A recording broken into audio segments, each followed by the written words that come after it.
there were certain things that, as I was doing that show, I realized there was a fine line between intimacy coordination and mental health coordination. So intimacy coordination is anything that involves intimacy, which can be a familial hug.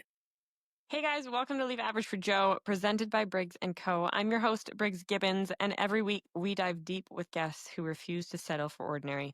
From professional athletes blazing new trails to entrepreneurs rewriting the rules to academics, writers, actors, and directors who are shaking up their damn fields.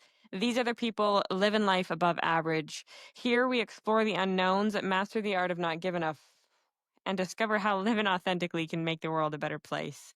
If you're ready to feel inspired, motivated, and maybe even a little bit curious, you're in the right spot. So let's leave average behind together. This is Leave Average for Joe. Let's get started.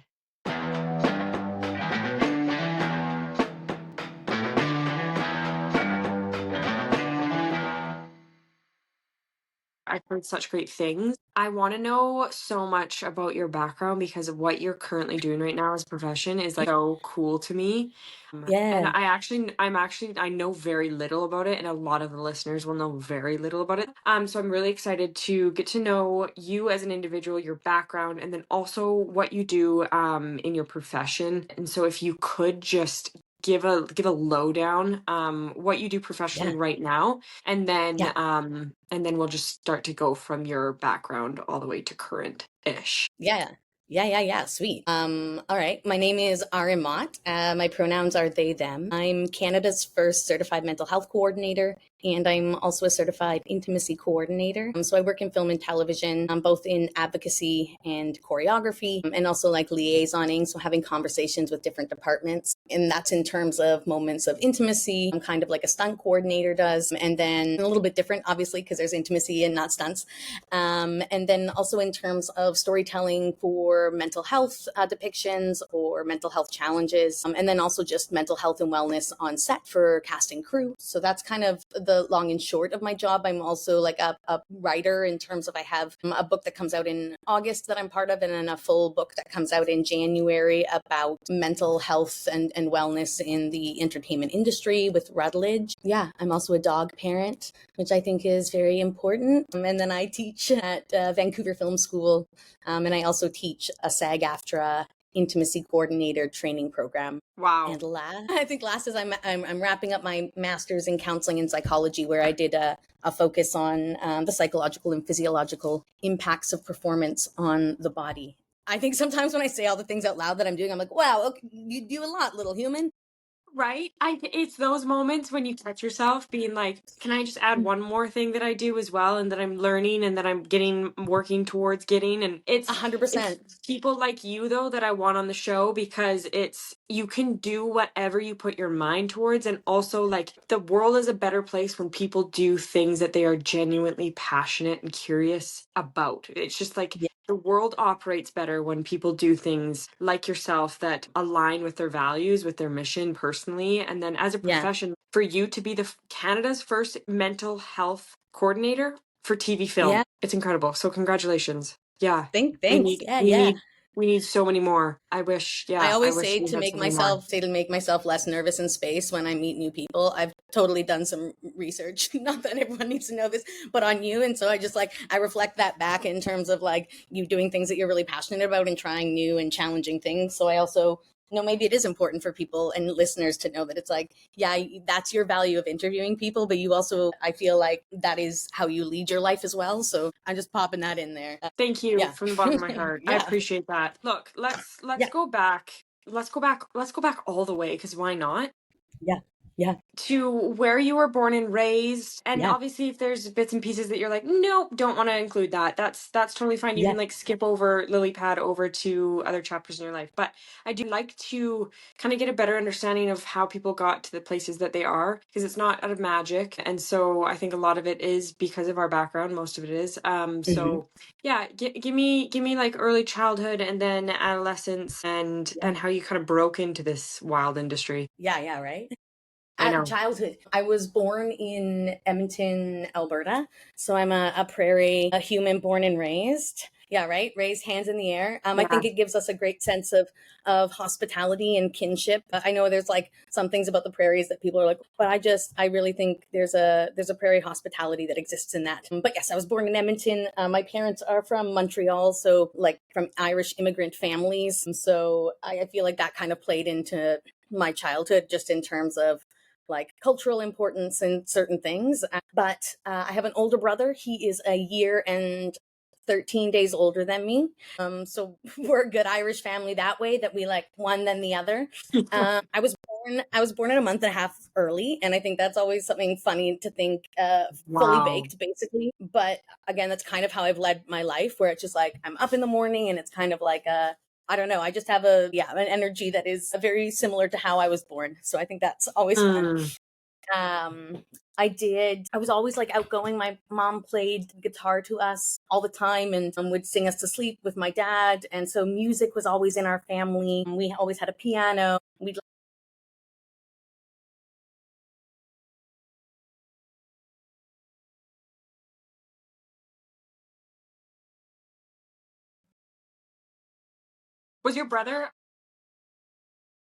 Was your brother into the arts? Was he showing signs of like creativity, No. I artsy, mean, or like yes and no. We both took piano lessons. He never took singing lessons. He played guitar, and he still plays it now. He, like, when we did like the Kiwanis Festival, which is like a music festival, we did it as a family. We did we did like the Von Trapp song. And so no? he played.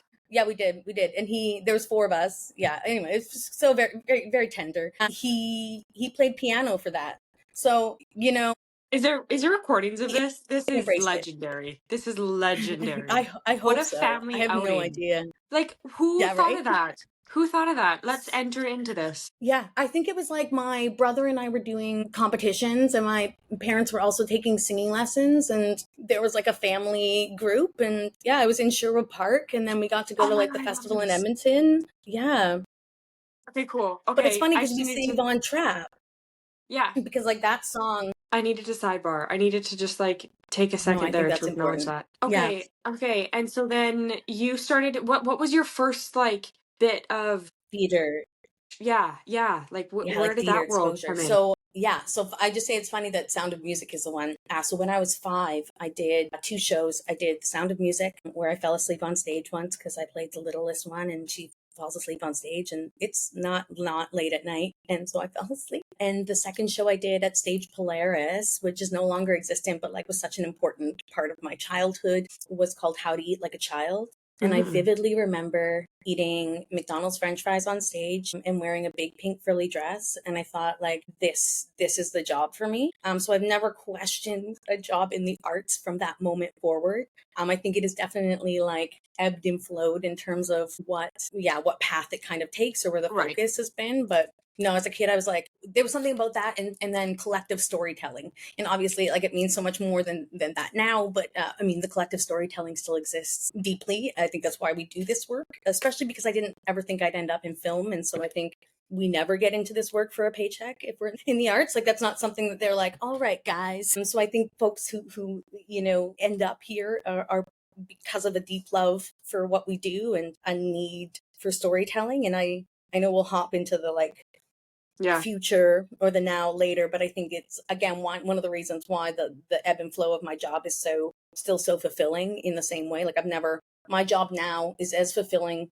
as that job for a 5-year-old when I was 5 in terms of acting as what I Mm. do now. And so Oh, that's yeah, so so from important. that point, yeah, yeah. So that was the first moment. And then I was in musical theater camps, musical theater classes. I did like Edmonton Musical Theater. I did stuff at the Citadel, Stage Polaris. They're all like kind of the places that existed in the late 80s and 90s in Edmonton. And I got in a lot of trouble in elementary school because I was a very outgoing and smart human. I'm neurodivergent. That was diagnosed way later on, but like makes sense in how I showed up in elementary school in terms of, yeah, I would talk or be distracting because I'd finish work early and I'd want to like try and connect with people. So Right. You're like, come I on, made why it. aren't you finished? I'm Yeah, finished. like Let's go. why can't we, you want to copy my answers? So I vividly like remember spending like time in the like detention room in the principal's office where I'd like make up little songs and like do little ditties. So like again, in all the hard times in my life, like the arts have always been like the consistent good thing for me. And I think that's just, like, yeah. So in grade 7, fast forward a little bit, because like yeah, the same things existed kind of in elementary school. Like I did music and piano and singing and horseback riding, and like I don't know when my parents slept. Okay, You wait, know, in pause. soccer. I want to ask you a little bit about your parents' decision to put you in these. And if you don't mind Yeah, me asking yeah, actually no. about you mentioning being neurodivergent and Yeah, the role that that had in your life, because as you also said, is you didn't actually figure that out until like later on. yeah. I want to know then if your parents, and not for Mhm. you to have to speak for them because maybe you don't know this, but Mm, did they choose to put you in all of these activities because they knew that you had this special gift of some all of these things, and they just wanted you to continue to stay sort of like busy and active in, in these sports and art forms? What was their, yeah. I guess, motivation for that, if you can even say? Yeah. No, I think you like worded that very perfectly. I think they knew that I was very different from my brother from a very young age in terms of just like how, yeah, I showed up in space, or how my emotions showed up in space, or like my need for certain routines. And I also think, yeah, so I think they knew how much I loved it. And I think because my dad started in theater before he became a lawyer, and he always says like, he acts every day in court in terms of like, you have to, convince a judge of certain, convince cases or whatever. So, and my mom as well. And so I think there's always been like, my parents are very strong in follow whatever your dreams are. My brother is a pilot and has wanted to be a pilot since he was so young. But also like when we both went through periods where we're 19 and we're going to go traveling and we don't know what we're going to do. And they were always supportive of that. So I think it was a big thing of like, if you want to try it, we're going to get you in it. And then Nice. they knew how much I loved it. And then when I was like, if I'm ever misbehaving, it was a very good like reminder that like this is something I really valued. So again, I mean this in a beautiful way, but it taught me the beauty of consequences in terms Mhm. of, in a way that it's like when you act a certain way, there are certain consequences, and those were never like physical or anything. It Yeah. was just like, here's something that's important to you that's going to get affected because of, and And do you yeah. mean So that I think they would like not allow you to go to the program or whatever? Like, what do you mean by consequences? They would take the privilege of you participating I think away? it was more like they were like, hey, if this behavior continues, like we're going to have to talk about like maybe there's a consequence of not like going to this show Yeah. or not going to Yeah. this rehearsal and stuff. Okay. I don't think it ever happened. I'm a very convincing child and I have very strong emotions. And I think my parents, again, like neurodivergent, ADHD, undiagnosed autism, like, and I'm also like a professional. So I love to talk about neurodivergence because I'm like, I excel in this world, and this also exists along with everyone else who has Yeah. no idea still what we're doing in, our 30s, but here we are doing it. Floating. Yeah, but I think, I mean, my mom, my dad, as I said, was a lawyer or still is. My mom's a psychologist. So Mm, apple doesn't fall far from a tree, but she didn't know, but she knew. And so I saw therapists from a very young age and had like mm, support networks from a very young age.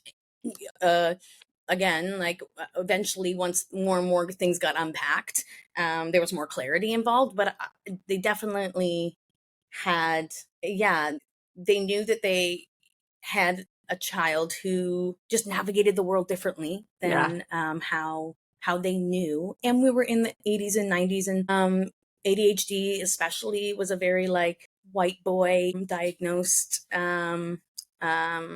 a diagnosis, and so that kind of played into it too. So yes, the arts were like, my parents were like, bam, here's something that they love, here's something that they thrive in, here's something that they're good at, that they excel in. And so in grade 6, we found out about a performing arts school, which is called Victoria School of Performing and Visual Arts. And it was the first or second year that they had a junior high program. And I went there, and I was there from grade 7 to 12, and like happy to talk about things in between that. But I think that's why I finished school. I think like in terms of when anyone's struggling with anything, if they are able to harness something that they love, and then whatever the support system around them somehow supports them within that, even if they fall, even if they, that we somehow make it through. And I will forever be indebted to my teachers at that school, because they just had patience, and they also had like curiosity and and I think just a belief in students. Pardon my naivety. I have a when you were 7 to 12 grades, did you know, not did you know, were you frustrated or confused or just, I think reflective is probably a very mature thing to say, because I don't know if that age you would be reflective. Maybe you were reflective, but knowing that you had psychologically, I would personally say, a gift. But were you, I guess, frustrated with it, or were you like, this is just who I am? I'm navigating, like you said so beautifully, the world differently. No. I mean, I talk about it later on. I mean, this was like a choice I made as well. I mean, at a young age, I started to navigate, like, how do I feel comfortable in my own body? How do I show up in spaces? So like, not grade 7, but like by like high school, I was definitely like drinking and like doing things like that felt like, oh, if I did that, then I would fit in, and like chameleonizing myself into different groups to be like, oh, if I say that I like this or I do it this way, then I fit in with this group. So it's a lot about like, in terms of me looking back now, being like, oh, I was really good at masking, and I was really good at seeing, oh, this is how this place interacts. Okay, therefore, this is how I should interact, or it is the things that I should say. And also just that I'm, I think, very comedic. And so that was a really easy role for me to step into. So I was like the best friend, and if you needed to be, or the comedian if you needed to be, or the studious student if you needed to be, like, but you knew the roles that you were sort of taking on. Interesting. So then how does this play out in the years post high school? Did you know what you wanted to do? You did. I went to, I was like, I'm going to go to the first, so when I was 16, I spent a month in New York, for Hairspray. They were deciding between me and another human being, who was going to take over, for Tracy Turnblad. Yeah, I know, right? I did my first audition in Vancouver and then ended up in Toronto. And it was the production that was moving from New York to Toronto. So it was the first move of the show off Broadway. But they have to make sure that like the people who, at least at that time, they were like, we've got to make sure this human being can do all the things and have the stamina for the show, but also be the size of human that we need. So they have like a rigorous like food program and like exercise, like there's a whole thing. So I went to Toronto and then went up to New York, and ended up not getting it. And I think it's awesome that Jack O'Brien and some of the producers like called me and said like, hey, like we loved your work. We're hesitant to put, I can't remember how billion-dollar of show it is, on a 16-year-old's head. Please come back, in a few years. Noted. And so I think, noted. I think that changed a little bit my trajectory in terms of, I think I started. Were you defeated or were you confident on the other end of that? Because there's two ways, right? You could look at that and go like, holy shit balls, I just had the opportunity of a lifetime. Or why and I think that's how I can look at it now. That's how I look at it now. And like it changed the trajectory of like how I took care of my body. Not that it didn't get messy, because who's born into a female presenting body, I'll say, in like 90s and 2000s and doesn't have some, probably some issues with body, and eating and all of that. And I think that's like a very relatable topic for human beings. So I'm always like, that existed. But it made me look at how, number one, it made me think two ways. Number one, that we do not have an industry that was body positive, because that was the only show that was written for a large bodied person, that had them as a lead. So I feel like I felt defeated because I felt like I had lost out on the one thing that I thought was for me. Just in terms of being like, oh, this is a role that's accessible for, and doesn't, challenges body issues and all of that, but in a lot of ways set in a time period where that's, was also dealing with race issues. So I think like in terms of that, so I came back and kind of pivoted my life and in a couple of things in terms of like, oh, I took care of my body in a different way. Yes, that turned into something else in my 20s. So I felt defeated and then up, like both existed. I got to finish high school. So that was like, you know, with friends, and I got to do like shows that I loved at the school that I went to, and I got to go to Europe with my class, and, you know, so all of these things existed because it didn't happen. And I think like Exactly. looking back now, you're like all the things that line up that get us to a certain place, and you're like, oh, So right. so much easier to do once you've crossed the bridge, or once you've got, you know, away from the hot burner, the stove Yeah, that's I like think, too hot to touch and you're just like in the fire, you know what I mean? But you're right. Every situation you look back on, you're like, yeah, that was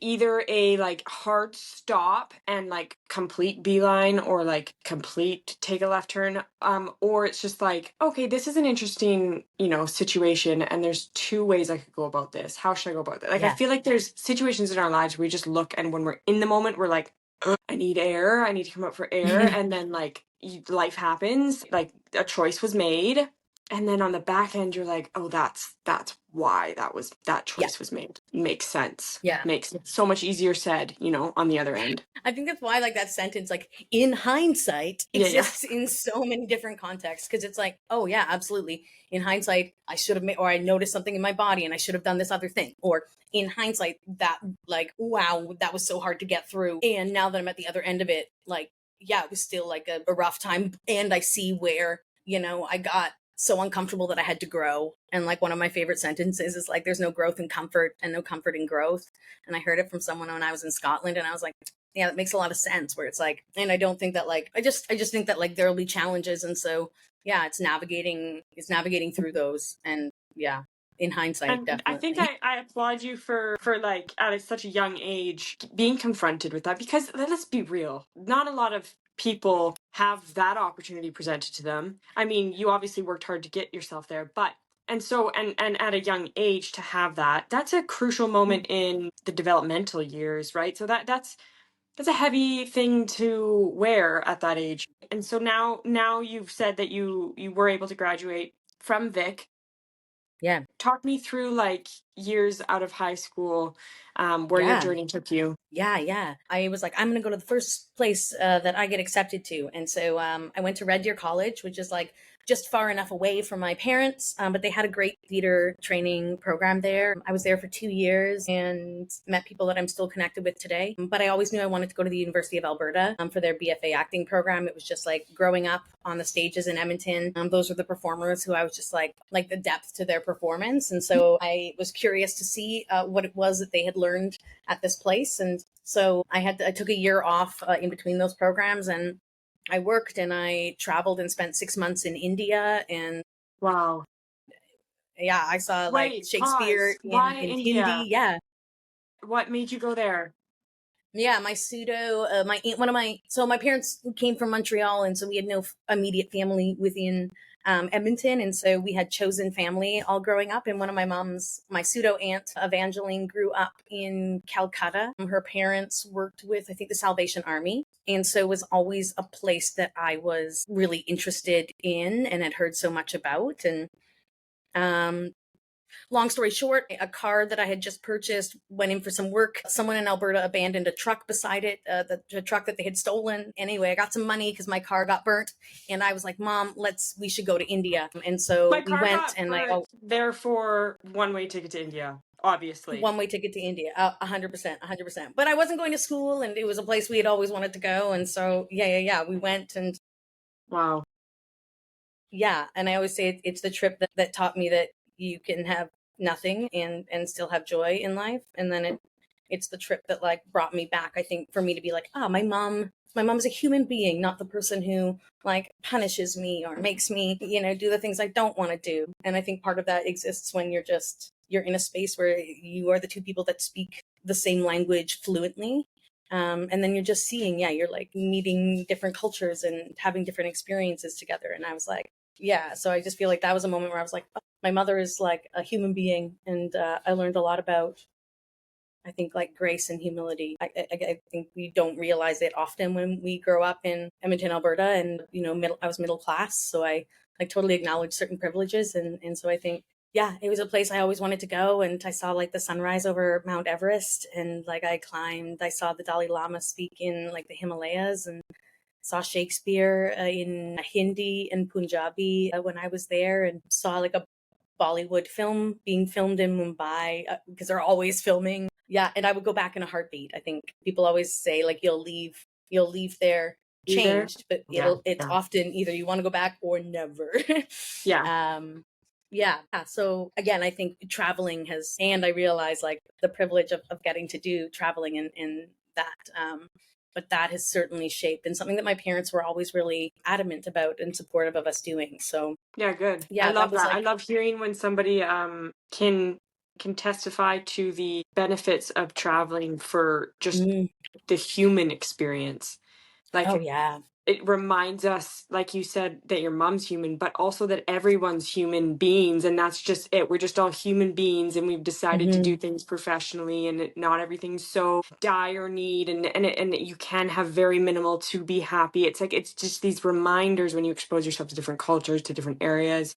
It also allows you to figure out what you like as an individual and what you don't like as an individual. It's such a good, like, it sounds cheesy, but soul searching experience. And it doesn't matter what age you are. You can do it. Like, I remember goodness me, I was so lucky and fortunate to be able to go to Turkey when I was like 12 years old. Yeah. Like, what does that do for a 12-year-old? You know, exposing them to other 12-year-olds who are playing on the streets with no mom or dad in sight. I'm not sure if they even have a home. And it's like those core memories that are now engraved in your brain and you will forever take with you for the rest of your life. So yeah, I can't agree with you enough on that. Yeah. And shape your I've yet to values, go. I think. Absolutely. I have yet to go to India. It is like I've got 3 on my list right now, and that is within the best the try. Yeah. So Yeah.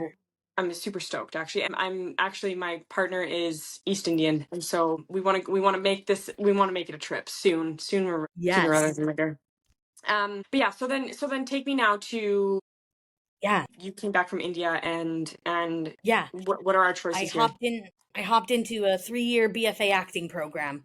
So I was in like a conservatory style acting program for 3 years, and I met, well, there's now 10 of us. There was 12, unfortunately lost one. So there's still 10 of us that are still like this now. And I say I Wow. met like my other brothers and sisters, and I learned a lot about myself. And I think I lost some of myself, as I think we all do when we're in academia and school. But yeah, I did that, and I loved it, and I was challenged in it, and yeah, I had an amazing time. And when I finished that, Did you ever, I want to interrupt you yeah, quickly because I think that there's so yeah, many of go us ahead. that ponder some sort of post-secondary program. Yeah, Think about it, especially when we're artists and it's like, oh, I could just go straight into auditioning and try and get work right off the bat, like in yeah, terms of our high school. But there are lots that are interested in pursuing something in post-secondary. Was there something within those 3 years that you were like,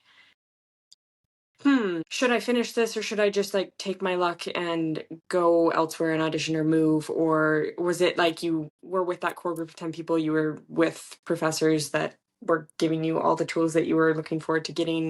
Was it an experience that you were like, I want to graduate, I can't wait, yeah. Well, I think both can exist. I have seen incredible professionals like who have done it a very different way than I did.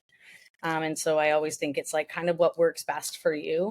I think because of the people, the class I was with, and the teachers that I had, um, that, and I think my idea that if you, and I don't know if this is always good, but, and I have to like, I'm like, is this a value now? But just this idea of like, I'll finish something that I've started. And so yeah, I don't think I ever questioned whether I was going to finish the program. There were moments where I was like, people can't see my face, but maybe they can. But I just mean like Totally. where I was so challenged, and like I was angry, or I felt frustrated and all of that. And I probably said out of my mouth like, I'm done with this.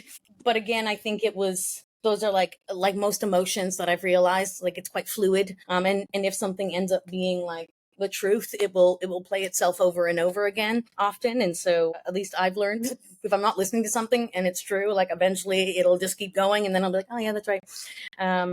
I want to hop to kind of your first auditioning experience, your first job or two, so that we can start to like segue into your amazing work that you're doing right now. Yeah, yeah.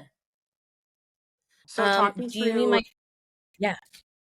because Do you mean my I know that you've had some great roles on and in actual like series. Did you Mhm. go Yeah, yeah, to yeah. Vancouver after Edmonton? Yeah, yeah, yeah, yeah. Okay, I was like, wait, acting, yeah. My head told me to move to Toronto. My gut told me to move Mm, to Vancouver. I had done 2 shows, theater shows out on the island here, so I had made some connections, and had been scouted by an agent, who I really liked. And so, I mean, I guess that helped weigh my circumstances here. But it was also like the first time in my life where I was like, I'm going to sit down and kind of like really look at which one, benefits me. Yeah, I ended up moving to Vancouver. And I found a place for $500, which is unheard of now. And I was a block from whoa. Kitts Beach. I mention that only because I think yeah, I think we all deal with different things. We stopped drinking in 2013, mostly like when I moved. And a lot of that had to do with, I really wanted to see who I was kind of without it. Yeah. Not that I was like doing it all the time, but I had done it enough or was doing it enough that I was like, okay, I see that I'm doing this because I feel like I need to, it makes me feel okay in this space, or it takes away Yeah. my insecurities, or it does these things. So like, I think those are 2 reasons why I moved to Vancouver. One, because I wanted a place to get sober, and, I met really incredible humans and was like, oh, life exists and it can exist really well, without, and discomfort exists. And that's also just like a human thing. And like navigating like, yeah, boundaries around that for me was really important. But yeah, so I moved there and I did 2 auditions, and I was like so lucky in my first year, and I booked a film and then booked a TV series. Wow. Um, yeah, Can I ask yeah. how So I old you were at this spent point? Can I ask how old you were at this point? 20, yeah, yeah, yeah, absolutely. I was 20, 24, 25. Okay. Yeah, 24, 24. Yeah. Yeah. Amazing. And this was a Uh, bigger role? Was it a reoccurring? Yeah, so yeah, I auditioned for what was supposed to be like 1 or 2 episodes for a show called Grace Point, which was based on a British television show called Broadchurch, and it had David Tennant and Anna Gunn were the 2 leads in it. And yeah, I was hired with 2 guys to be like Anna's team, and they realized that and were like, oh wait, they're gonna have to be in every scene that is in the office, or every like certain scenes that then we had to be added, or like for continuity. And so we were written into the show, which was very cool. Yeah, yeah, yeah. So that was kind of like, yeah. And I learned so much from everyone on that set. Like I felt like I was being paid to be in a master class. And I think that has often been my experience in film. And maybe that's not everyone's, but I have What an always really found interesting myself on outlook. Sorry, often what an generous sets. interesting outlook. I just think paid masterclass. Like I think I wish more people had that. You know, it's so true. It's like I think we can so often get a few jobs and then get ahead of ourselves a little bit Mm, and forget that we're so fortunate to have these jobs. And there's so much to learn. I think, especially in those moments, like you're in your 20s, and man, like I think for whatever age you freaking are, there's so much that we still can learn. And I mm. really, that's one of my favorite things about a human is when they have this like open mind, eager to learn, as opposed to assuming that they know everything already. I don't love that. And so, yeah, I really like the way that you elegantly put that, was just like a paid masterclass for a 24-year-old. Yeah, yeah, Like, yeah. amazing. Yeah, yeah. Yeah, it was a great experience. And then the year after that, it was real slow. And I was like, man, okay. Reality. Yeah. Reality hits. But it was again like, yeah, such an incredible experience. And yeah, I read Shakespeare with David Tennant, and I Jeez.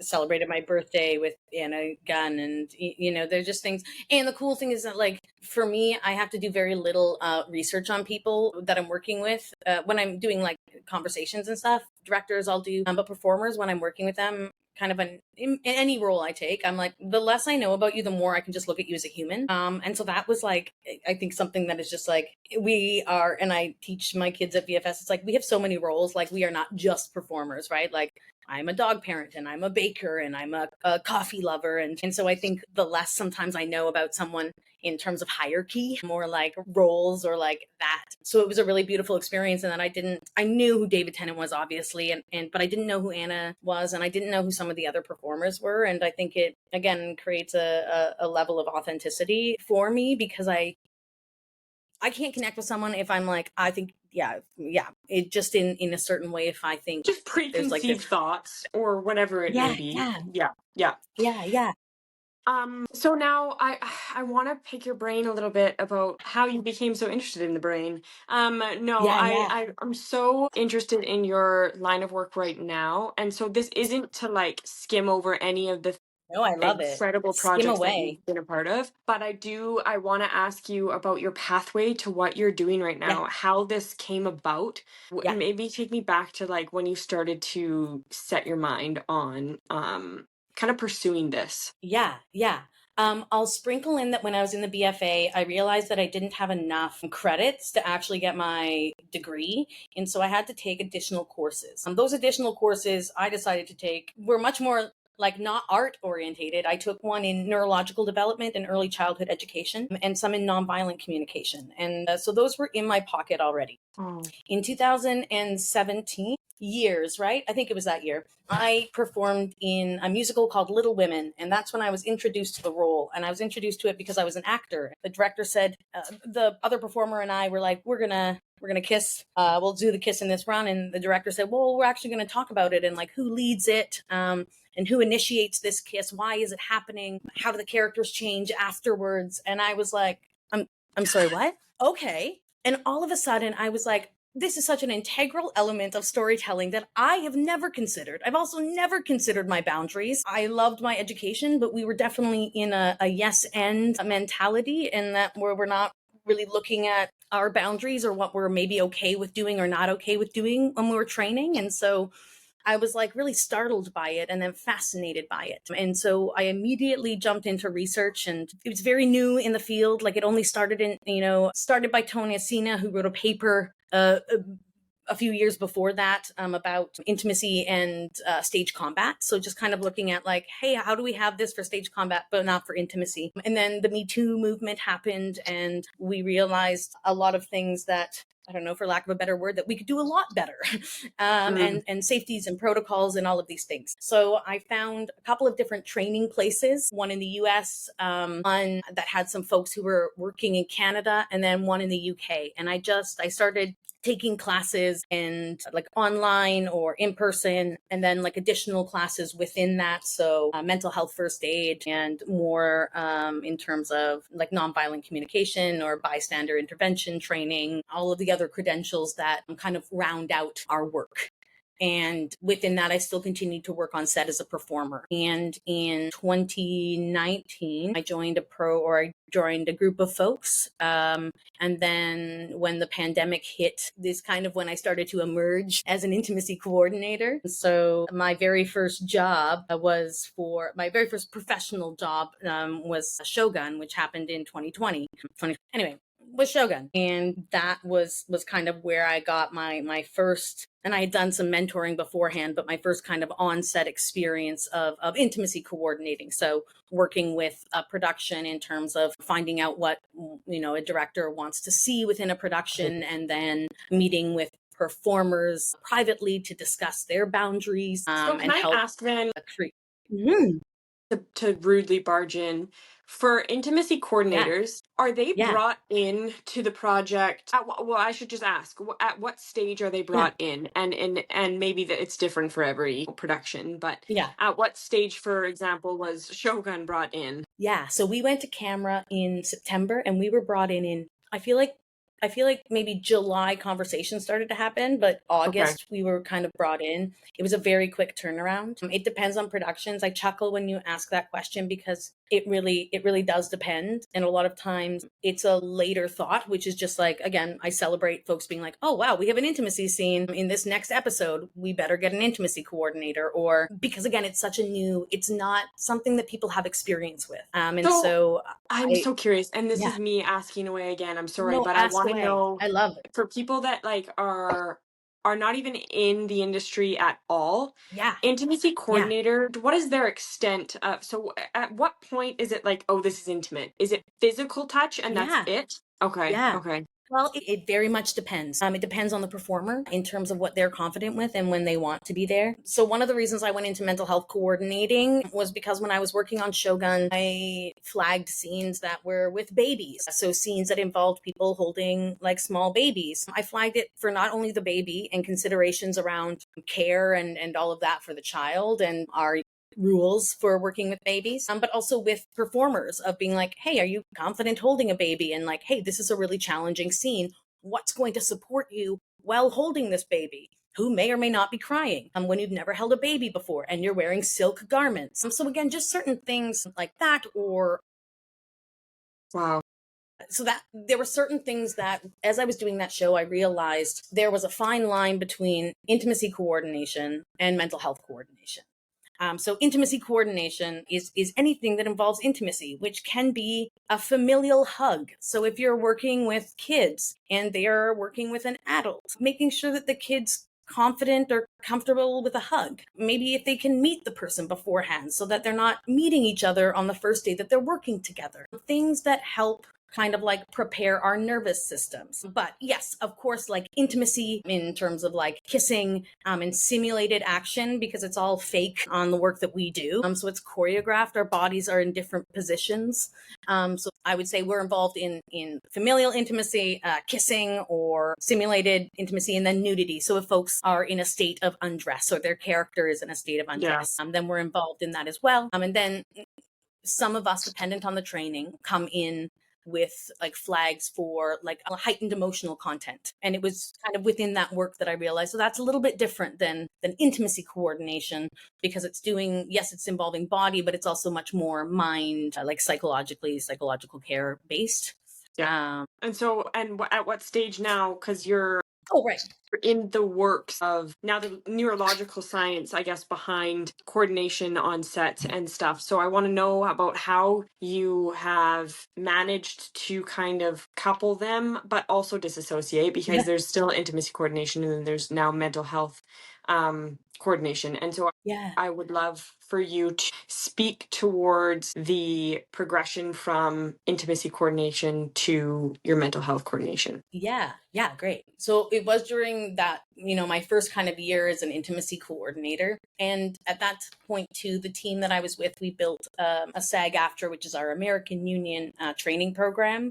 Wow, and good for you within guys. that, and so within that, I was the one that specialized in kind of mental health considerations and working with children and minors and youth, while still working and teaching all of the other formats as well. But certainly because of my background, had a specialty within that. And I was doing some work with the Association of Mental Health Coordinators in the US that I'm still like very heavily involved with now. And we had a lot of conversation, and I was leading like weekly cafes with intimacy coordinators around conversations. And I was working with a lot of workshops. And through that work, it was just like, I came to realize, what is my scope of practice? And I think it's just like, what am I comfortable with in situations, in places, especially when we're dealing with psychological and physiological safety? And so I realized that I wasn't doing the role of intimacy coordinator service or the role of whatever this new role that was coming in service by blending them both together.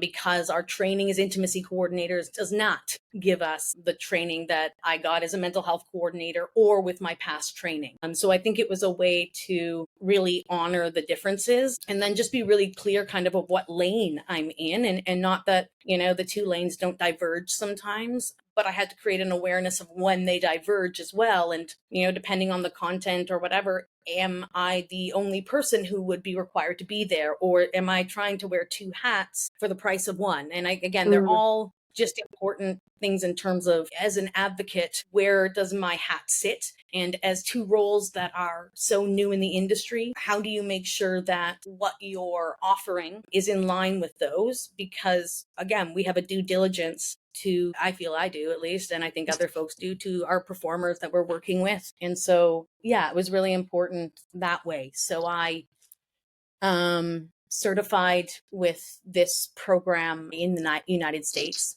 while also doing my master's in counseling and psychology and basing that around. I have a course called Performing with Resilience, so mental health and wellness in the film industry, and that's what's now being turned into this book. But just this deep curiosity around our bodies don't know the difference between reality and pretend. And I always tell folks, like, thumbs up, you're doing some good acting. If you've yelled a lot and your body's feeling like activated, or if you've cried a lot and you're feeling depleted, it's because your body doesn't know the difference. Yes, our minds know the difference. And so that's kind of what my mental health work was based around, and my master's was worked around, and this course was worked around. And it was through that work that, I really started focusing on mental health coordination or mental health advocacy within our unions here in Canada. So I've taught at our different acting, like film unions here about, and I've trained like actors and minors, so young performers as well, just about ways to get into character, step out of character, or portray emotion that makes it a little bit more sustainable for us. Or at least I say to my students, I'll say it two ways, because one's like the proper way, and the second way is like, depending on the students in my class, I'll say it a certain way. Is like,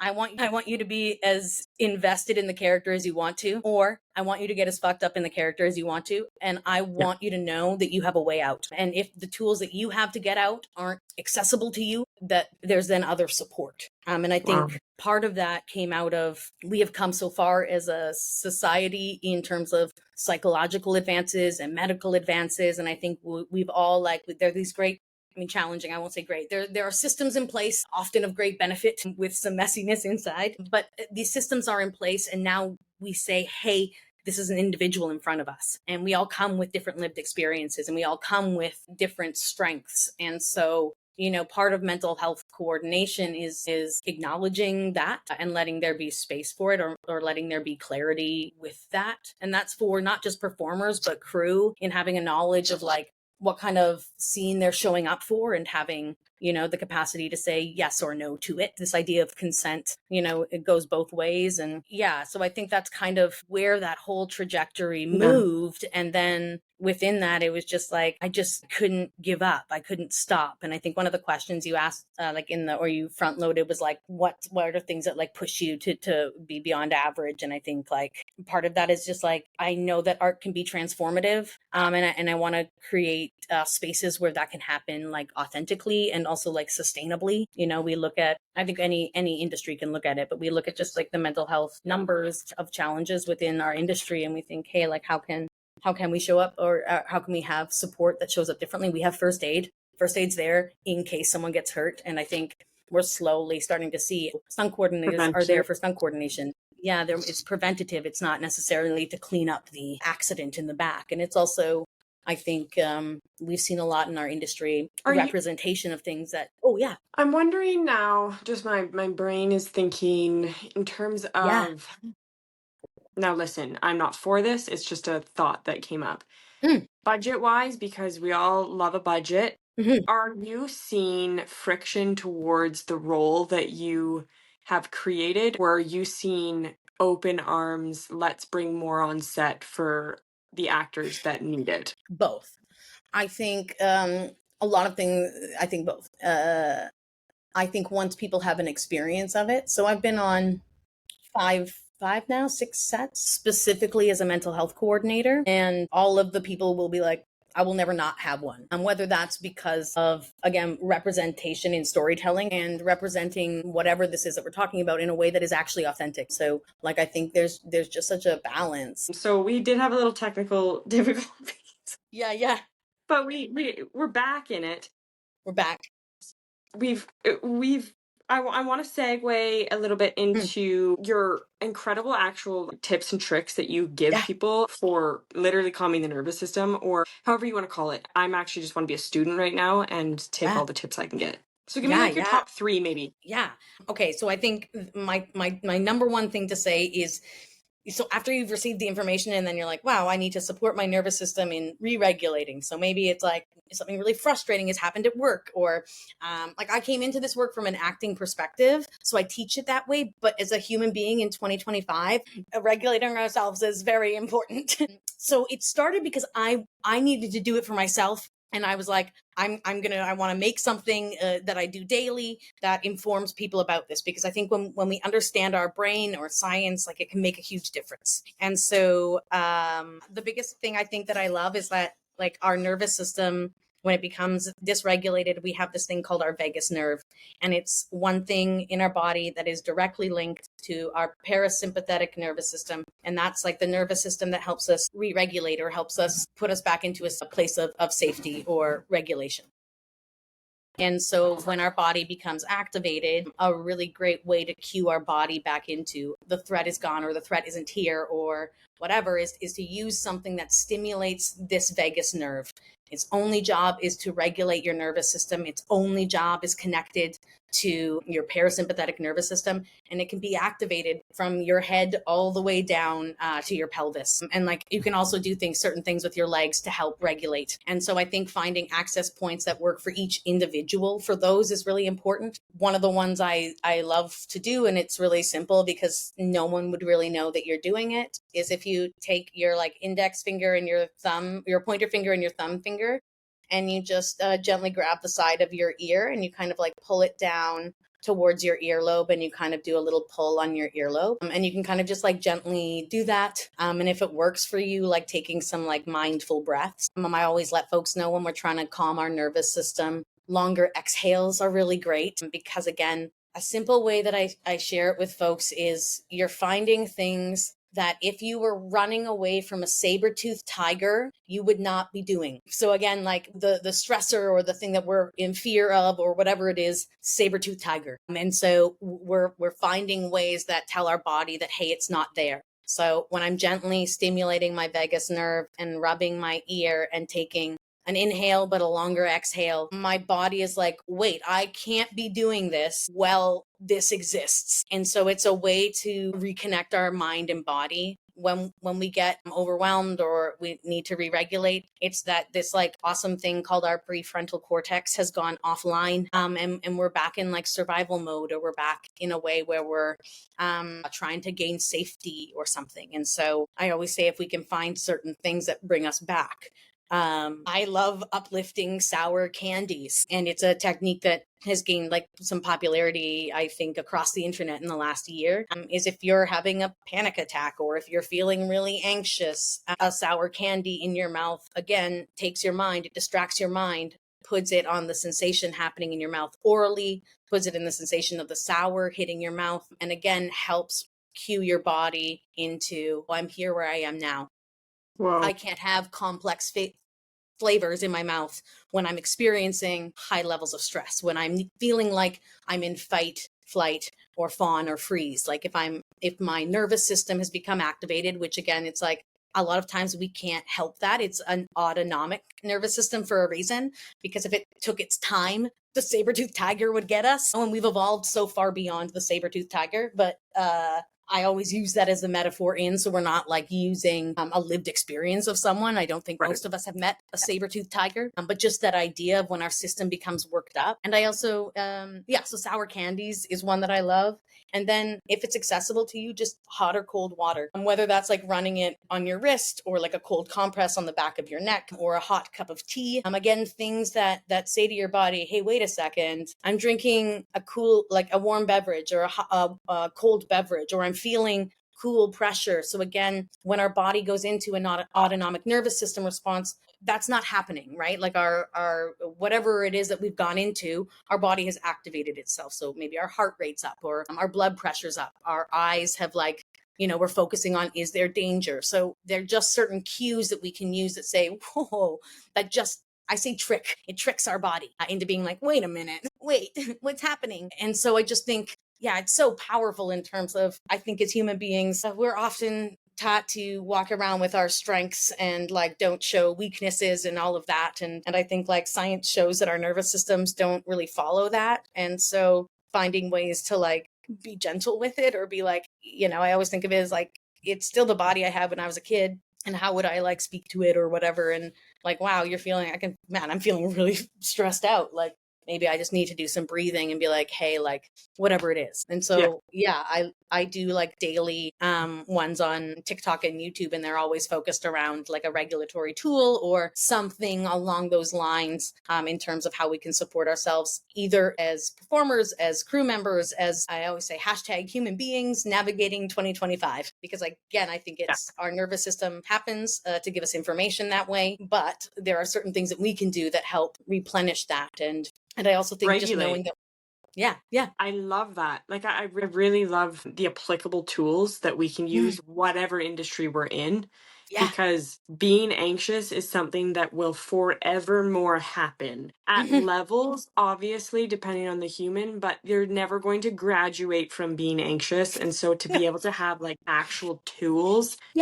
So cool. So cool. I also think like have a dance party, sing a song. You know what? And I know this isn't accessible to everyone, and so a lot of people are going to call me out on it, but what I actually love to do is have some fun doing handstands when I actually get really anxious, because it's like, first, I think it calls the like child in me back. So it's just like, okay, life actually isn't that serious, or it is serious, but like this moment isn't that serious in the grand scheme of things. And then also it's just like hands on the floor, you know, like, okay, here's the earth, and it requires a lot of attention because you don't want to fall on your face. So it's just, that's one of my favorites. And maybe it's not like a full-on handstand, maybe it's just like, I don't know, downward facing dog or something like that, but that is one that I actually really love to do. I don't know if there's any science behind it, but and like the same thing, if you can't do that, like pushing into a wall, so like that idea of like a standing push-up against a wall. So again, it's like you're pushing energy out. So a lot of times if we become activated, I'm reflecting our now. cells need a place to let it out, all of the moments, you know, and we're just like, no, I'm going to calm myself this way. But I something want to that physically, now take the whether last that's couple movement, minutes to gets ask us you out. the randomest questions ever. What's your favorite meal to cook? But if you don't like to cook, what's your favorite thing to bake? I love food questions. I always ask my class, like, if you could eat one thing for a month, what would you choose? My favorite thing to cook is probably salsa. Like, it's like a green salsa verde, like chicken recipe that my dad found or learned when he was in Mexico. I've always loved Mexican food, but I'm also like to be honest, mostly eater of chicken and sweet potatoes especially when I'm stressed. I find the thing that like very well balanced really works for my body, and also then nourishes what would me. be your And so I if you love ask this me one right because now, although I don't what I'm live there loving anymore, I used cooking, to live I in would say Vancouver. chicken breast. What is and your sweet favorite potatoes. cafe spot or like hidden gem that you like to go to, whether it's like a day off or on your break or whatever it is? That's fine. Okay, it's not a cafe. On the other side, in North Vancouver, I guess it's West Vancouver, there's a place called White Lake, and it's like a not too hard of a hike in, but you end up at this gorgeous lake. And I love going there very early in the morning with my dogs, and often with my friend Brienne, and we like hop in the water. And it is, I think, my favorite thing about Vancouver, my hidden gems about Vancouver are just its accessibility to nature. And I think I probably took that for granted and didn't take it, but didn't realize how important it was until COVID. And it was like my sweet release. And yeah, it's one of the reasons why I'm like, I gotta live here. I've just moved to Gastown, so I'm going to be discovering Gastown's newest places too. If you were to do a different, this is my last question I have two more. The second last one is picture yourself like that's completely so interesting different, though. like And I think time, place, era, whatever it may be. What would, if you were to be able to teleport into a different era, what would be the era that you would choose? Okay. I feel like as complicated as it is, I'm gonna go back. I'm gonna go back to the 90s. I don't want to go back way back in time. I just feel like human rights, although they are challenging now, and I think part of that, I don't know if part of the question was, and what would you do? Was that part of the question? You say that, if I were to go back, I would go back to okay, this is spooky northern to me Scotland. because the way that there's the something vine called the works, you Orkney didn't Islands, realize you were holding on to memories. But I have this immediate memory because I was stuck in Scotland. I mean, poor me. It wasn't poor me. I loved it so much. But I just like with overlapping of contracts and stuff like that, I had to spend like a month in Scotland, and I ended up spending like a lot of time at this like fromagier or whatever you call it, like in the middle of nowhere. And it was this like mom and pop like fromagier. And I was like, this is what people do for, count me in. Like I am however I can educate myself in this industry, please. So I couldn't agree with you more. Yeah. That's hilarious. Yeah. Peace out. You guys didn't think I had a plan B? Okay. My very last one for you Excellent. Yeah, and is I think if like you when the were world's hard, I'm to like, I'm gonna go to Orkney. Forget it. have I'm out of a here. sort of magical wand that could cast Peace one out, cheese. character Yeah. trait onto the entire world, what do you think that you would like everyone to have more of? Curiosity. I think fear could be fixed with curiosity. I think like a lot of things in our world could be fixed with curiosity. I think like there's other words that would link to that, but I think I think we mentioned it earlier on, just about like it's always about like the more curious we are as human beings, I think is so important because it allows us to maybe not understand people more, but maybe it creates more empathy or creates like a sense of I don't necessarily have the answer to this and I'm not necessarily right. So I think curiosity would, because then it's like what we don't know, we then have the opportunity to learn. And so I think that's probably what I would want everyone to have, more curiosity. Thank you from the bottom of my heart. How can people find your book coming out, 2 books coming out, and connect with you or just and find your amazing work? Because I think it's really important. I'll put it all in the show notes. Yeah. I feel like